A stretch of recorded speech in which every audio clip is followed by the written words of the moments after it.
Si Dina at ang Prinsipe. Noong unang panahon, may isang dalaga na sa taglay nitong kagandahan, nabibighani ang lahat ng nakakita sa kanya.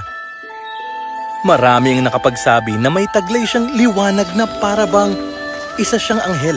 Naaamoy ng mga tao kahit sa malayo ang bango ng kanyang mga damit na parang nilabhan ito sa napakaraming rosas. Sinasabi ng lahat na nakakausap niya na siya ang pinakamagandang boses sa buong mundo.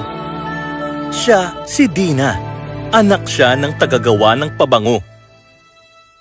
Isang araw, napadaan doon ang prinsipe ng buong kaharian at nalanghap niya ang napakabangong amoy ng rosas na agad na nakapagpatigil sa kanya. Noong ding mga oras na yon, lumabas naman si Dina sa hardin at nakita siya ng prinsipe. Napaibig siya dito sa unang sulyap pa lamang. Umuwi siyang walang ibang nasa isip kundi si Dina at wala ng iba pa. Mahal, anong nangyayari sa anak natin? Kailangan natin siyang kausapin. Kaya naman pinuntahan nila sa kwarto ang kanilang anak. Anak, ano bang nangyayari sa'yo? Nakikita naming hindi ka na aktibo dito sa palasyo. Hindi ka na rin nakikipagkaibigan.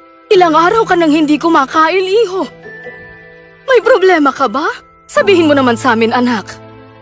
Patawarin niyo po ako, ama, ina, pero hindi ko maalis sa isip ko ang anak na tagagawa ng pabango. Hindi siya prinsesa, pero siya ang pinakamagandang babaeng nakita ko sa buong buhay ko. Mahal na mahal ko na po siyang talaga.